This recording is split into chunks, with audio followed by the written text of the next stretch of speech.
Welcome to E360 TV, the live streaming and on-demand destination for influential voices and enlightened audiences. We offer trending, grassroots, and purpose-driven content across a diverse range of interests. E360 TV is more than just watching programs. We offer the ability to interact with live shows connecting audiences to real, authentic influencers and storytellers while streaming to millions of devices.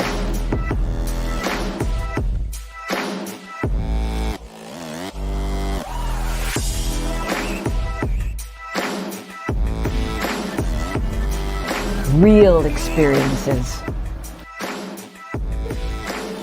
Raw conversations. One destination for it all. E360 TV.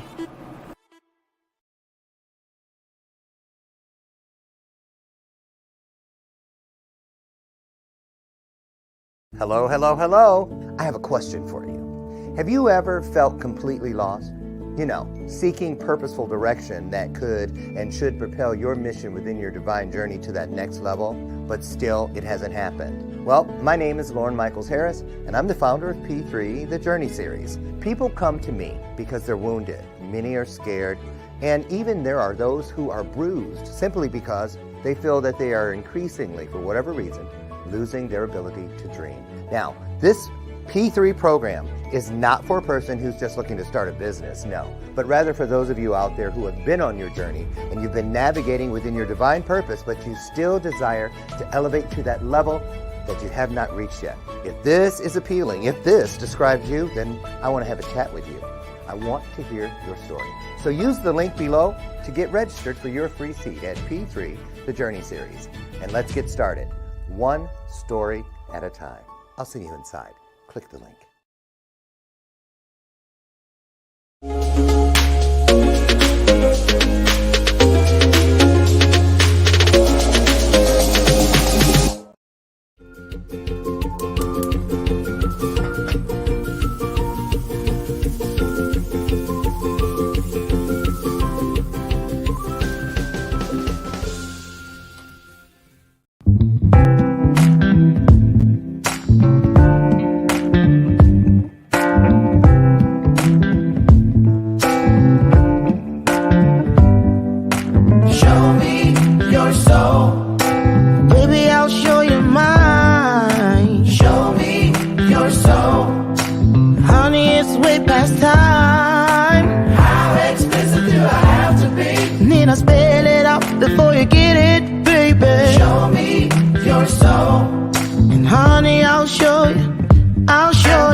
Wake up! No sleeping in here. Wake your butt up. I'm telling you. Welcome to today's Wednesday edition of Bathrobe Moments. I'm your host, Dr. Lauren. We've done it. We're halfway through the week. How you feeling? Right? That's right. Listen, if you're not feeling so good, you're going to feel better. If you feel like you can go back to bed right now, we're not going to do that. We're going to stay up, right? So you're here for a reason. Even if it's in the replay, you're here for a reason. Let's find out what that is, shall we? Why do we know this is possible? Because the fact that two or more of us is here tells us we can. It is a guarantee from the universe that when two or more of us comes together, we've got that mindset. You know, where in the world is Carmen Sandiego? Where's Waldo? We're seeking together to find our highest selves. When that happens, spiritual magic comes out that spigot at the end of the road. Trust me, just keep moving towards it. Can you do that? All right. All right, welcome to today's installment. Like I said, I'm excited about today's guest. And it's kind of sad. I don't think she knows this, but you are the official bookend. You are today's guest, Nikita Bhakta. I hope I'm saying the last name correctly. She is the final RPXP experience retreat phenomenon guest.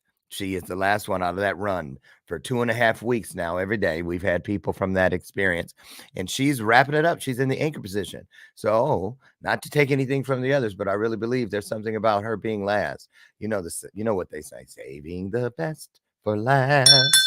Right now, I had an experience, two of them, two particular experiences with her while we were there. And we're going to get into that and a lot more. Who is she? Who is she? Oh, wait a minute. I'm so excited she's here. Where are my manners? I wanted to say to you all, because it is November the 8th already. So this month is flying by. Thanksgiving will be here. We'll be into December, and you know how cray we're going to get then. But do not forget that November is National Adoption Month. I'm an adoptee, and boy, what an impact it had on my life. And the adoption has helped so many others, not just the children who find forever homes, but those families who find forever love. So if you or someone you know wants to pour into a child by providing a forever home, or just finding out how you can help connect people, there is a hotline. And a matter of fact, let me give you this. Go to adoptuskids.org and check it out. They've got all kinds of resources there for all kinds of needs. So there you go.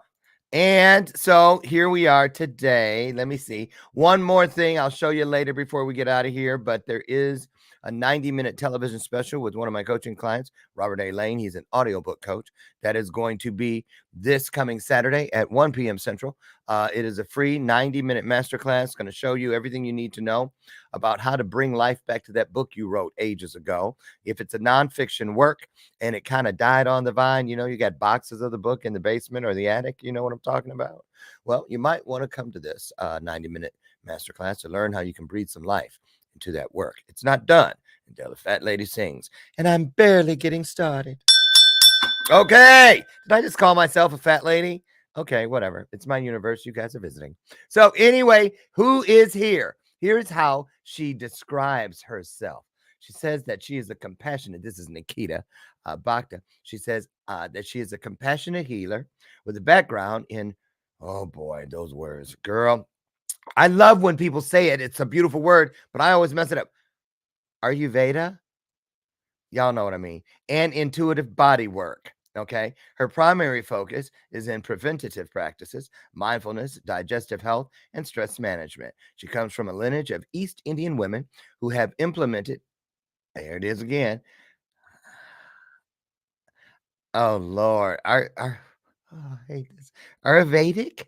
Okay. Traditions passed down from generations. Now, she knows the importance of mind-body connection and is passionate about helping her community live a harmonious lifestyle by bringing awareness back to self and nature.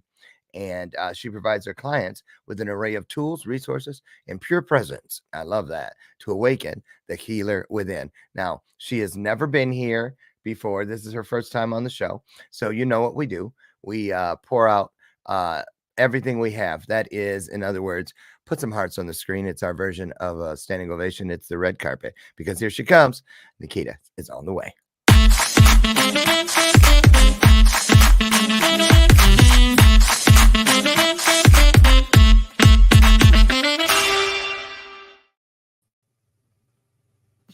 How are you? Wow. Hi. I'm doing well. Good. Happy to be here. Yes, you've been a busy little bee. I'm trying to get your everything ready for your banner. I'm just getting it out of the way because I got a lot of questions for you. And Okay. this thing, okay. So how you been since I saw you in San Diego over a month ago? Yeah, so many shifts, constant shifts. I mean, externally, collectively, globally, internally, constantly shifting. I'm at a place where I'm like, I think I'm going to rest for a moment, and the clarity is here. So I feel in a place of power of where I get to go. But definitely it was like the eye of the storm, many different changes happening I think for before, so during, many. after. Before, Yeah. during, after, absolutely. Well, here we go. We're about to go into a new year, and I have a feeling about 2024. I really do. I think it's going to be, it's going to move phenomenally fast for many, especially those who are easing suffering in the world. I believe they're going to be catapulted to levels they could have never expected, and it's going to happen just like that. So that could have a lot to do with what you're going through. Now, before we officially get started, I like to dip out for about 30, 45 seconds, let the guests create their own vibe with everybody. So here's your close-up. And just anything that wasn't in the bio, you just want to say hi and kind of get into the work you do. Maybe explain the word I could not say right. You got it. Say it again. Ayurveda. What? Ayurveda. Ayurveda. See how it sounds when other people. Ayurveda. Ayurveda. Yeah. Ayurveda. You did a great job. You're Well, number two. it's a beautiful word. Go into that. I'll pop back in and we'll officially get started. Is that okay? Okay, wonderful. Okay, Yeah. all you take it away. Okay. Wow. Hello, everybody. So, yeah, Moonlight Ayurveda is my birthing business offering. I'm here to be a compassionate healer. I've gone through such an immense healing journey myself. And so, really knowing that the healer lies within us. And on my journey of navigating certain experiences from childhood till now to different moments, I've found ways to almost co-regulate, assess what's going on around me and within me. And so a lot of my work with Moonlight Ayurveda, and Ayurveda, for those that don't know, is just the science of life, how to live a long, healthy life. Mind, body, spirit, soul, all the beautiful things in harmony with nature, with our fellow family and collective communities, and especially with ourself. And for me, it has a lot to do with our mind, our self-talk, the way we interact with everything from the moment we wake up. To me, life is a sacred ceremony. So how can we bring the altar that's within us to everything that we do and really have that sovereign experience in our lives, knowing we are all reflections of one another? How can we just love deeper, unconditionally, and be kind, essentially? And that starts with self. And so, yeah, I appreciate life and nature and tools and dimensional living to really come to a space of who am I? Why am I Right. here? And who are you? Why are you here? And how Yeah. can we really build together and feel joy? So that's the Oh, journey. that's awesome. You said, did you say the altar within us? Yes.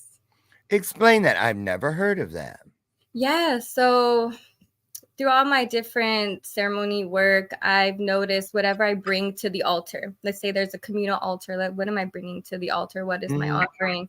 And there was a moment where I was in ceremony and I was like, I can trust myself. After going through so many difficult challenging moments, I'm like, in a way, I've asked for this. I carry the altar within me. Like, everything I bring to the altar is just a reflection of what I hold within me so sacredly. And so if I'm to orient myself and through within, I know I contain these things within me, my heart, my breath, the elements, everything we have is within. So I source from that space within. So I know the altar, that deep space is within me, and that's where I go. That's how I show up. And that was in reflection to whatever my offerings are that I bring to the altar. Knowing I am the temple, body is temple. Yes, it is. Who was I telling that to?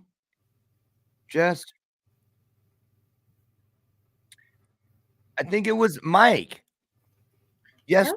Yeah, it was Mike. Magic Mike was here yesterday. Oh, nice. Yes, with his ADHD self. I thought I had it bad. He went all over San Diego, wherever he was. We went from the house he was at out to the parking lot where his motorcycle was. Then he took us all the way to the beach. It was awesome. He couldn't sit down, and I'm glad he couldn't. But I was telling Mike that while I was in his spiritual massage, that space, I only had 30 minutes, and it was one of those life-changing things that happened to me there, like when I was standing next to you in the cradling ceremony, which we're going to talk about. And I told him, I said, I felt like after that experience with him, I felt like something was encouraging me to raise my temple. That's what it felt like. Raise my temple, like really get inside it and picture it as the temple it is. Don't just call it that word. See the doors, go inside, see the fresco on the ceiling or whatever I need to in order to revere. See, I mean, right. Because when we just, I realized that I've just been saying it, which isn't being reverent to it. Just saying it. It's almost like when someone says, "Oh, I'm going through something. Please pray for me," and you hit the hands, and then can I get another cappuccino over here, please? You know, that's the extent of, oh, let me hit it. Done. Ain't said a word. Ain't you haven't said, "Oh, Spirit, please." That just emojis take care of that. It's that kind of a thing. You understand what I'm saying? I do. Right. So I'm so anxious to glean from. There are so many fields they show me with you. And I'm going to say this, you know, do you remember when I told you I got a glimpse? They let me look. I say they, I mean, what is greater than me? Because they had instructed me to keep my, quit trying to look back. Really, they're like, that is not your journey. That at one time when the thing was busted off of Christia Ray, had splintered, that shattered, that thing that was around. I don't know what everybody else experienced, but I did. When she started, they told me to call it soul sobbing. When her arm went over her face and her body was, and it began for me at that point. That's when I got out of my head of like, oh, am I going to be able to hold her? Oh my God, are my arms used to get tired up here in the air like this. When all that shit stopped, it was when she began soul sobbing. And then that thing splintered. And they let me watch it pierce, but not pierce, but not break the skin. It pierced my body, my spirit, everything about me, but it didn't, you know, it wasn't like it literally pierced my skin. And I saw it go in and watched it come out, and I wanted to see where it was going to go next. And they were like, no, do not look. That is not your journey. Stay within your moment. So the next time I was tempted to look, I didn't want to, but they actually felt like something moved me. And I was looking at you, and it was, remember I told you, it was when you took that intake of breath during, I don't even know if you remember, because I don't think you were really present with like, you know, none of us were, but you went, it was like, you know, when you see a small child that can't stop crying and you're trying to come, and they're like, and then she told me, and I don't want to, it was kind of like that kind of a breath you took in. And when you did, I was looking at your eyes because, of course, they were pointed up, and I saw multiple women. Now, I thought they were all you because all of their hair was covered. Everything was covered, like in the whatever time frame they were in, they were covered, or they didn't want to be recognized, but they were looking up. And I promise you, I heard they said, these eyes have witnessed multiple persecutions. And I didn't hear this next part, but I felt that most of them were women. But I did hear, and they were persecutions for the magic you are within right now. For persecuted for acknowledging and teaching the magic you are within right now. That's what I was like, and I thought they were all you. But this morning, when I was looking at your work and in your description, you talk about a long line of women. And I'm like, I wonder if that was some of them I saw, and they just look alike. You know, it was really interesting. But remember, I told you that I saw all those faces. And then earlier that day, or the day before, with the Egyptian thing. Yeah. And then what's his name said that about me. Right. It was so interesting. So can you tell us about this long line of women? How did you, I mean, were these stories of each of them passed down? Did it get lost in the family and you revived it? How did that work? Yeah, I feel so many stories have gotten lost. And I think that's why, actually, I know that's why I've been such a seeker of truth, not just doing what was told. I seem to have a rebellious heart, not by choice, sometimes by choice, but sometimes when I cry, I know it's not my tears. I've always been that person in my family that's quick to cry and quick to stop. It's just like my body's way of releasing and alchemizing, and the dendrites falling. And I feel myself to be that as an offering. I hold a lot of space, and I've been told by elders I need to continuously cleanse my space, my hair, my energy, just because of the empathy that I hold. I truly know the connectedness of each one of us. And so within my lineage, my grandmother, my father's mother, was almost forgotten. She passed away when he was 4. And no one really talked about her. But I felt this grief of a longing for my grandmothers. My mother's mother lives in England, so I didn't get to grow up with her and learn like our sacred ways and traditions. And so I grew up very removed from my lineage and my culture. And so studying Ayurveda has been a way for me to tap back into those ancient ways, those indigenous ways. And I feel that I am being guided by those in my lineage that are medicine people, that work with the earth, that know how to be in communion with these practices. And so as I'm still opening myself up to who I truly am and what my true gifts are in listening, I feel that lineage, not even only in my like ancestry, my lineage, like globally. I appreciate and feel so connected to many lineages. I practice capoeira, so like Afro-Brazilian martial arts, and I feel very I feel moved by orishas, or natural elemental deities, and along with the Mesoamerican Mayan guardians. I just got back from Mexico, where I'm in an indigenous ceremony, so I feel very moved anciently by all nature based practices. And so I do my best to uphold that integrity within, because it's all just different stories for the same purpose. And I think there was a reason why I didn't feel so connected only to my own lineage and culture, because even in Mexico, I felt like all these medicine women come together and we're all remembering and we're all bringing these sacred practices back. And there's going to continuously be a duality and a polarity between reclaiming these ways and just whatever has been the dogma that I'm also noticing. I see a lot of back and forth, and so it's so paramount to know what is truth and to be able to discern. So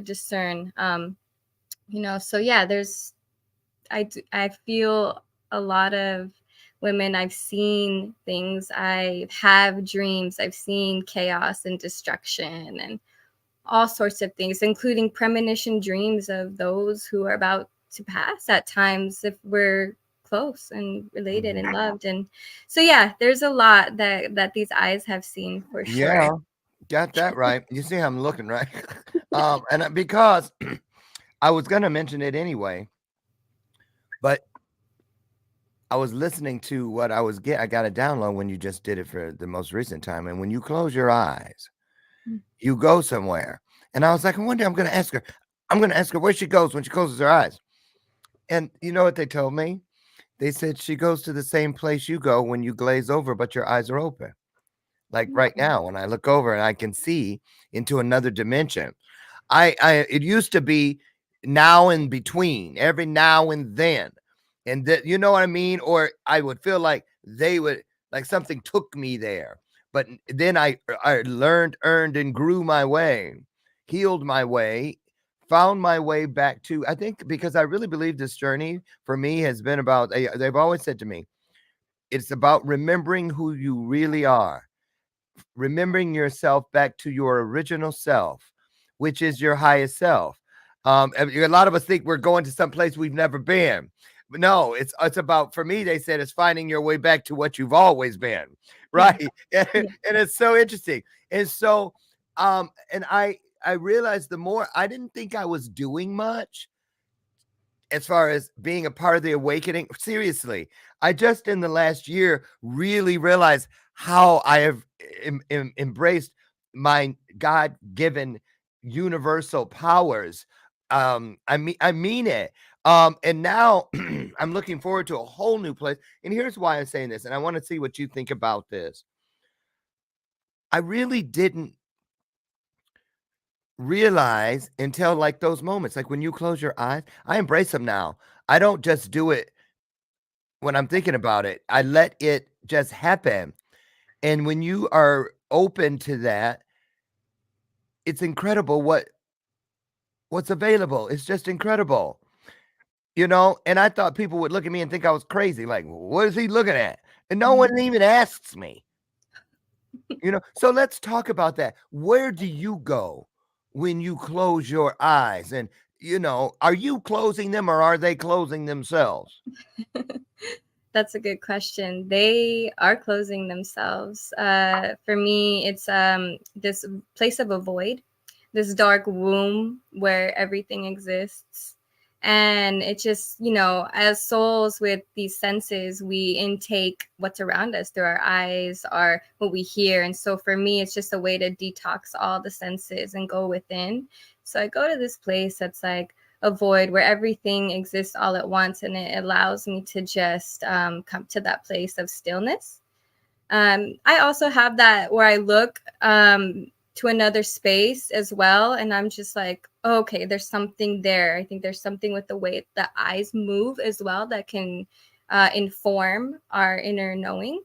And so, yeah, for me, I believe that's just like a space where I'm at to retrieve the remembrance of what is going on within. So tell me.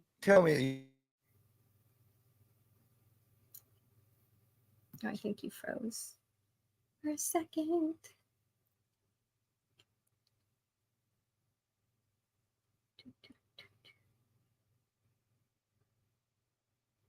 Went in that space. There you go. Come back. Come back to the other side. There you are. Are we back? Okay, there we go. So. Oh, and you're gone. Yeah. Good Lord. There we go. When we're talking in these spaces. I know it. Energy. I'm telling you what. Listen, let me ask you this. I've never asked this question to someone before, but do you really believe that the eyes are the windows to the soul?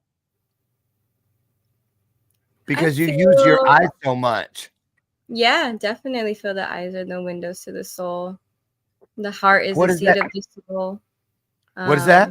I feel the soul is just ever pervading in a way, but yeah, the eyes can see. I feel even our senses. I think so many things inform us of what's this soul matter. But I feel we can see the soul within each other. Absolutely. Yeah. Absolutely. Can we talk about your grandma? The one you said, I found it very interesting when you said she was almost forgotten. Yeah. So her name is Sita. Nikita Bhakta, and she passed away when my father was 4. She had a TB.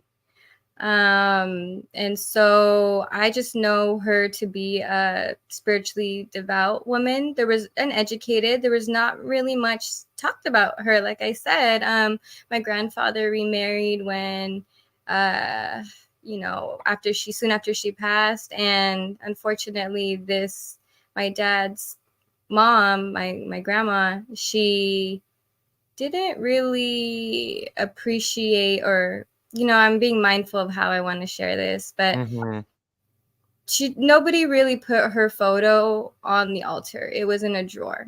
And she wasn't really, nobody expressed to us as a child that, oh, your father's mother, it's in the heavens, or, just who she was. And so I was just shocked in a way, like, why would you hide the fact that I have a grandmother who wasn't here? Like, that just it just told me a lot of like, it just feels like you're oppressing certain things. Like I'm not getting the full story. So I can't trust what's being told or not told to me. As a child, I didn't know all these things as a child, but as I heal and I learn and I'm seeking truth, I have to start with, these moments of like, where did I learn certain things? Like, why can't I trust certain things? Why You do I don't want feel a version. You don't want a version. You want the entire story. Yeah. And so for me, grandmothers are so important for children to be raised. I don't speak my full language, Gujarati. I wish I did. And I would love for my children, creator willing, when they're here, to be with their grandparents to learn our language. Language is so valuable and important. The way we show up is important. And these teachings from elders are valuable. And I've sought counsel in many other elders for that reason. But when I was in Mexico, I was in the Temescal and I saw a grandmother, a daughter, and their baby daughter, and she was sick, and they were helping with the water and the steam, and they're putting some menthol on the coals. And so she was having a hard time, but I saw the grandmother cradle the baby. I saw the mom show her how to be a powerful woman, how to keep singing the songs. And in that moment, I grieved. I was like, wow, this is that deep-seated grief. Like, I miss my grandmother. I miss being taught these ways. Like, why in the Western world have we been so removed from this? Like, it's just really, it was a big feeling for me. And so I know last year I danced in honor of the ancestors. It's a 4-year commitment to dance moon dance for me. And I danced in honor of my grandmother, and to just know that connection is always available to me. And it might not be what a lot of my family members are aware of or talk about, but I seem to have a close relationship with things beyond the veil, because I understand there's more to this amazing life in these cosmos than right now. And so I'm doing my best to be that divine being that keeps that channel robust from spirit and earth, because there's a lot we can bring to remember how to be stewards of the land and build our families and strengthen our families. And that's just important to me.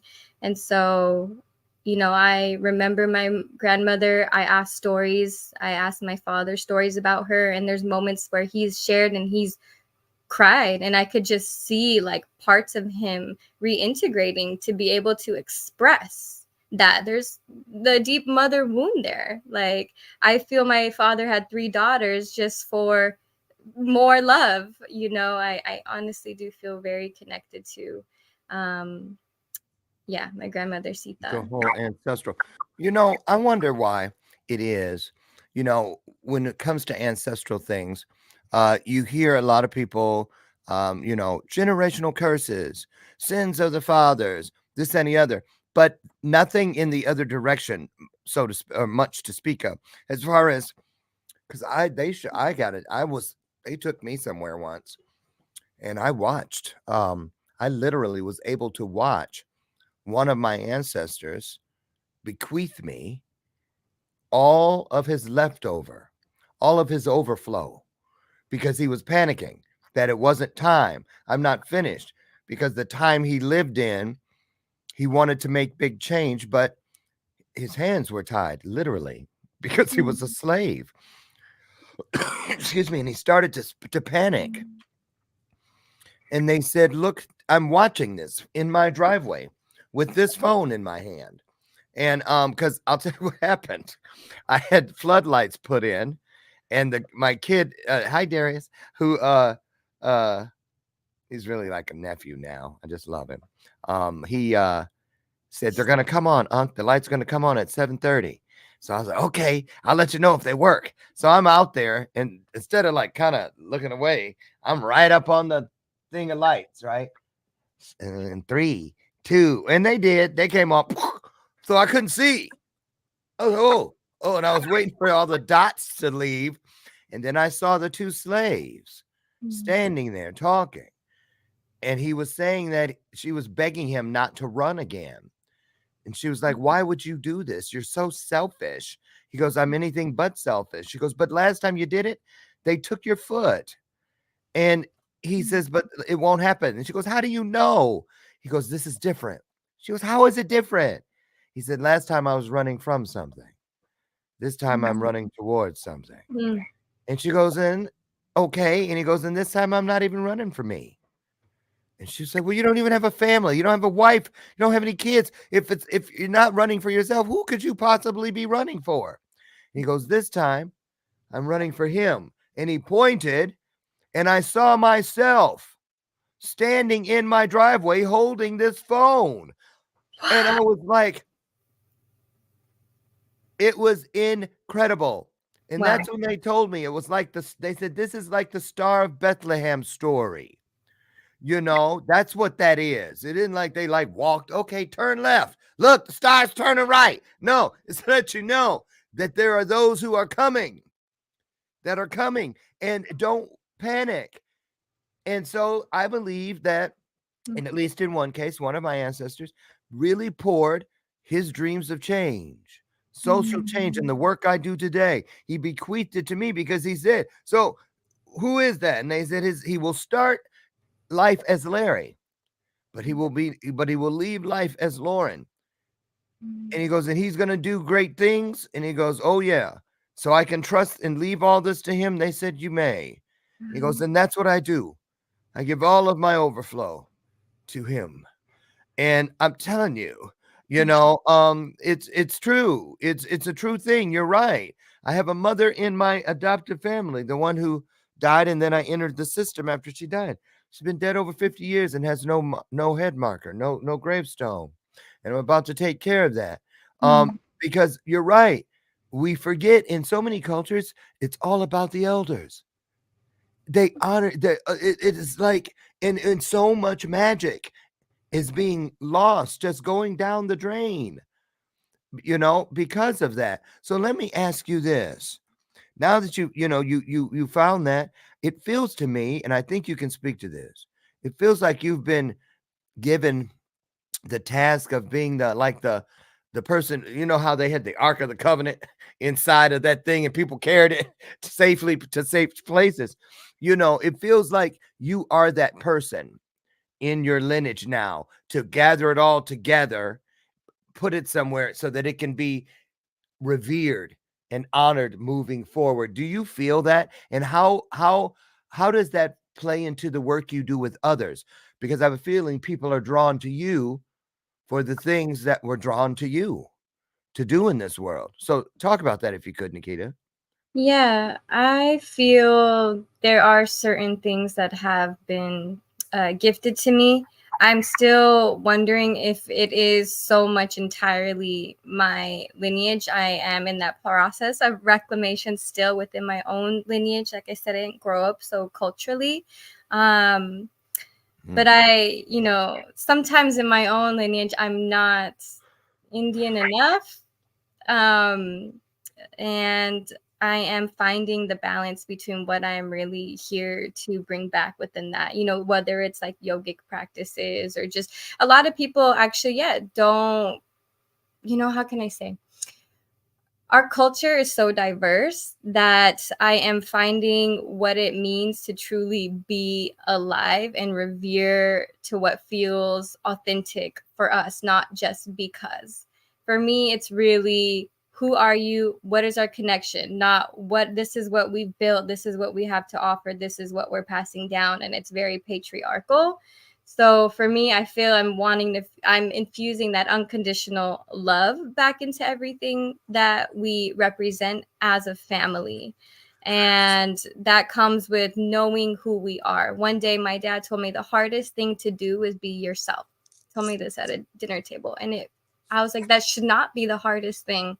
We should be able to be ourselves. And that just informed me, who did he have to be to please everyone around him? So for me, it's like I have a lot of almost headbutting. Like I'm not doing enough in society success form, but I'm doing a lot generationally. But he doesn't see that. And so I think that's where I'm finding, well, what am I really doing? What is these gifts that I'm bringing here? Does my family see me? Do my efforts need to be in my soul family? And that's really important, as I feel like Mm. something, I'm connecting with so many souls around the globe that see this, that recognize who I truly am. And so Mhm, sometimes mhm, mhm. almost exhausted my efforts now in trying to almost project maybe my journey onto my family. I'm like, everyone, come on, let's all grow and Yeah, heal and be together and learn these ways and remember. And then I have to remember, to just meet people where they're at. And so I think thank you. part Oh, of it's so tough. It's so yeah. tough. I was just having this conversation with my husband when I came home from the hospital. Mhm. Because I was in the hospital Friday night, Saturday night, came home Sunday. And even though it was all, just precautionary, and they're like, okay, you have a little infection in your leg. We're gonna take care of it, get these antibiotics, but you're still in between every time they come and go. What if they don't come back with that thing you assume they're going to come back with? What do they say? Well, while we were in there, so you go through all these things and you hear people moaning and crying. So anyway, when I came home, I was telling my husband, I was like, I think I'm done fighting with the people closest to me. And that I get it now. For years now, I've known that family is based in love. It's relatives who are based in blood. There's a Mhm. difference. Yeah. But, I was like, I just never could understand. It seemed like the people that have known me the longest, I can't give them what the world comes scrambling for at my door. Strangers who have never met me get it in an instant. But those who have known me all along look at me like I'm an alien. And the Mm. things I say hold no value. Mm. And there must be a reason for it. I just haven't found it yet or figured it out. But thank you for saying that, because at least I know I'm not the only one. So, you know, Right. Yeah. I think that's what helps, the every interaction and connection plays its part. And as long as we do our best to not try to blame or create story around it, but yeah, really yeah. allow it to inform our deeper walk. And so I think for me, it's like learning how to meet people where they are. And that's a lot that translates in my work, is like meeting them where they're at, empowering people for what they know within them, and just being a guide, not really trying to force any kind of agenda on anyone or think what's best for anyone. Right. Just be that like gracious guide of like presenting certain wisdom, experienced wisdoms, um and sharing from that space and allowing people to come up with their own um decisions. Well, about your work, let's talk about that. Scrolling along the bottom, you guys, you'll see it. Say it. Moonlight. Ayurveda. Thank you.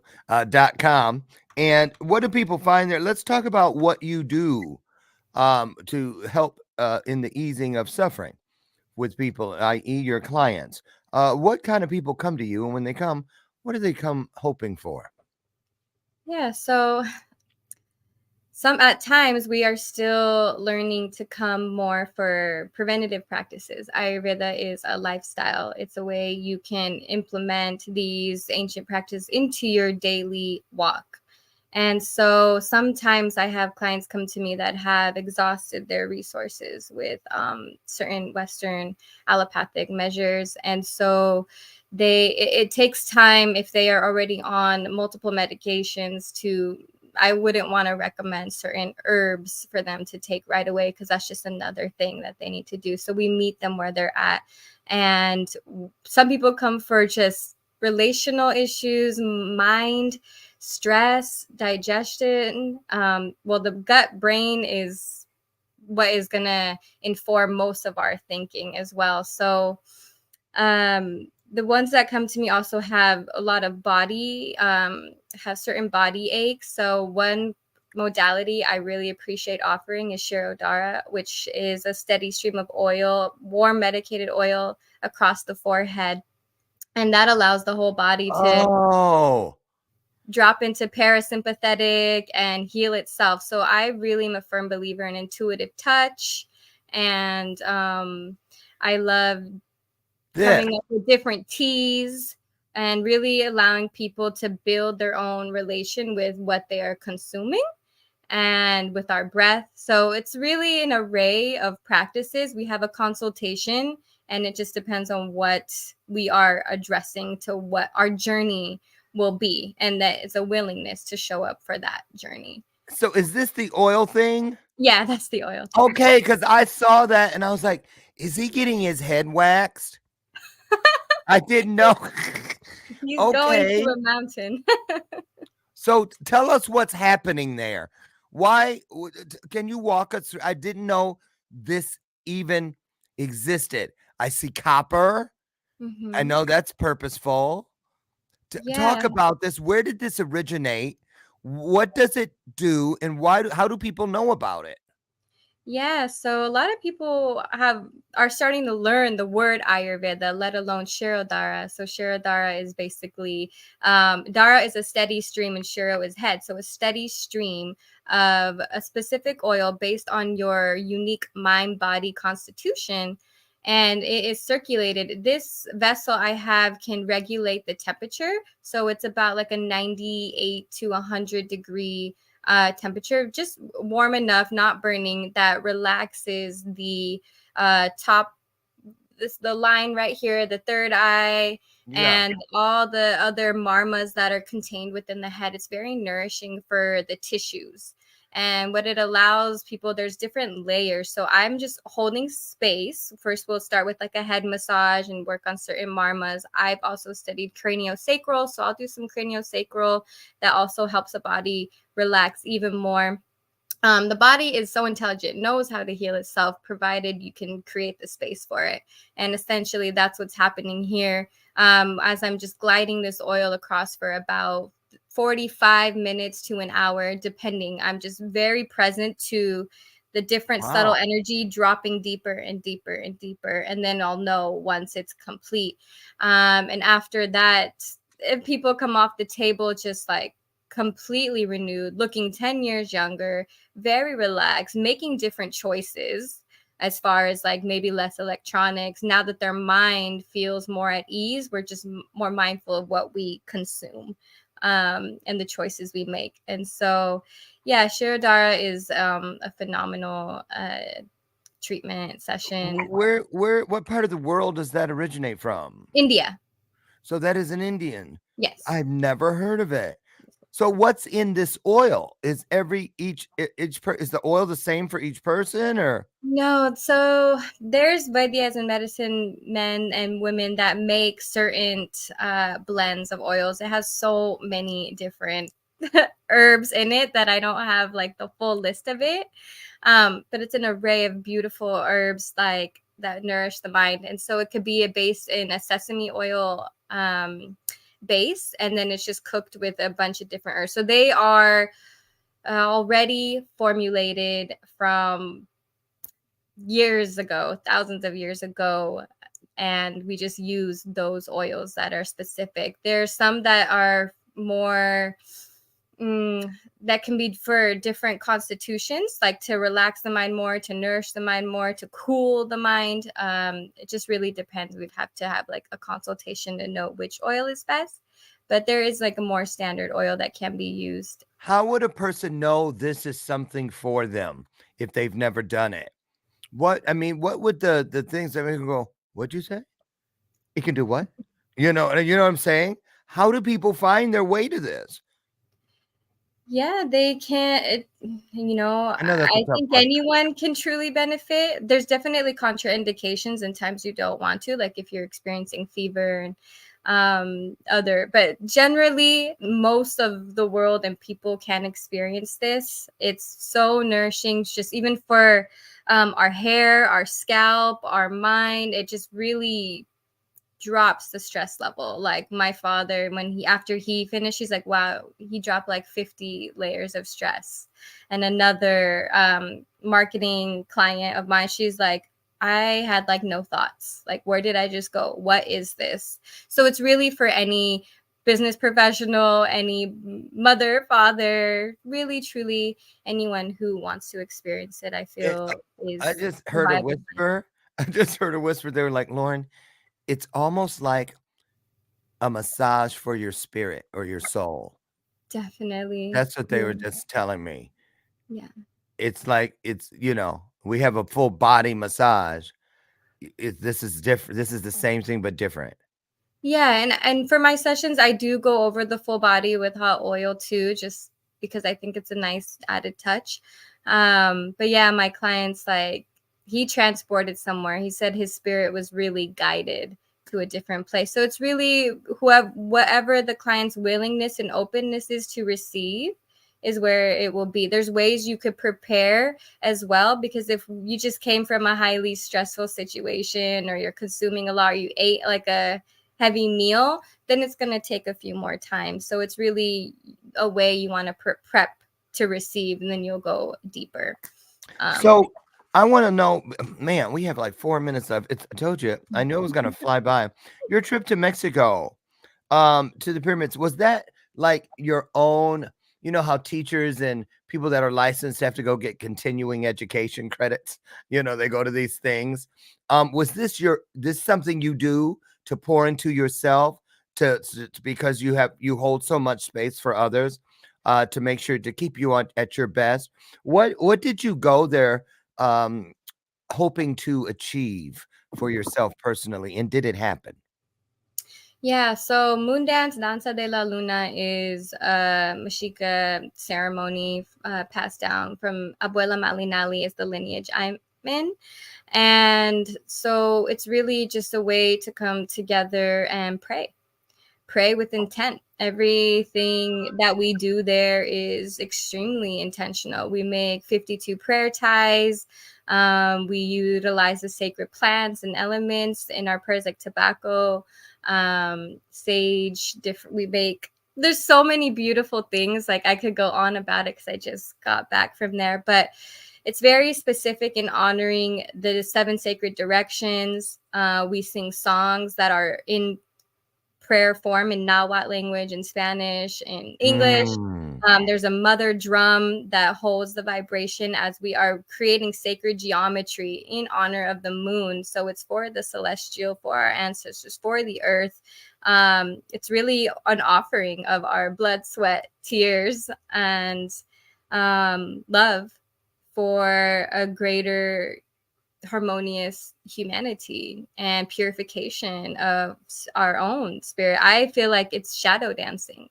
We're really giving up our comforts Mm. in this. And so I really do give that of myself, offer my comforts, my spiritual sacrifice to, so the prayer, I feel, lands deeper, and it's known, and the intent is there. And when you're in that state of like sleep deprivation or hunger or pain, we really feel what's truly important to us, for the Yeah. great good of all involved. And so what I achieve there is sisterhood, learning from a council of elders, really giving myself as an offering in a way that's honoring.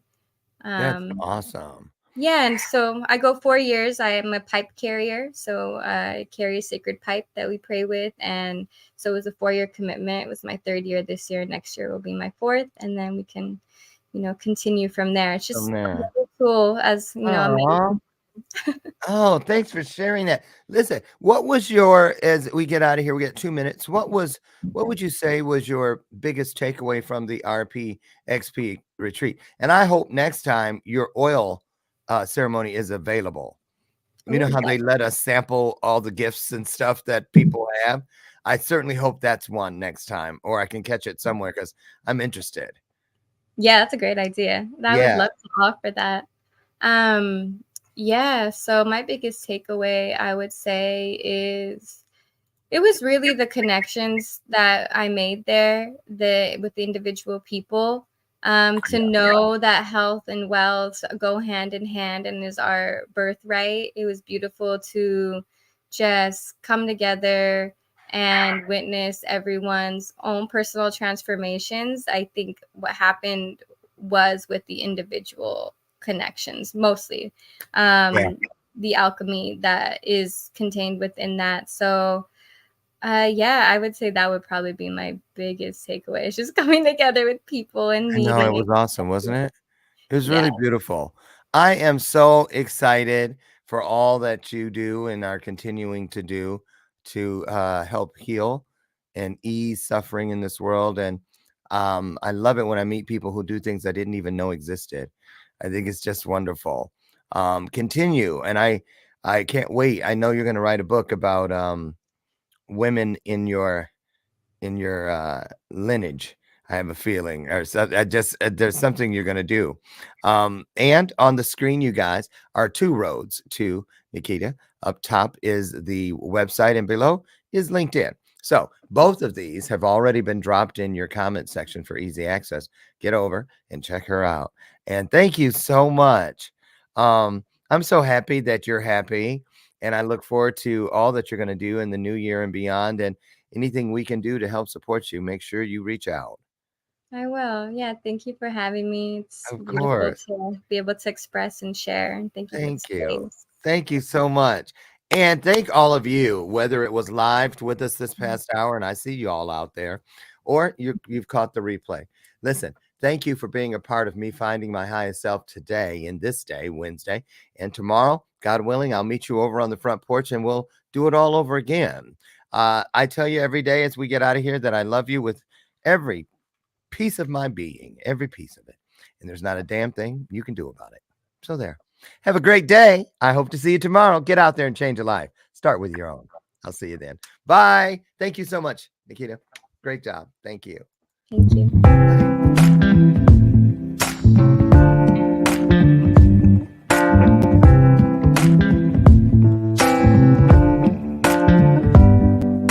Show me your soul. Baby, I'll show you mine. Show me your soul. Honey, it's way past time. How expensive do I have to be? Need I spell it out before you get it, baby? Show me your soul. And honey, I'll show you mine. I'll show you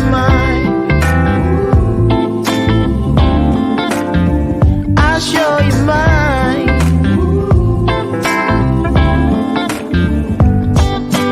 Boy, I'm standing right here holding up a sign,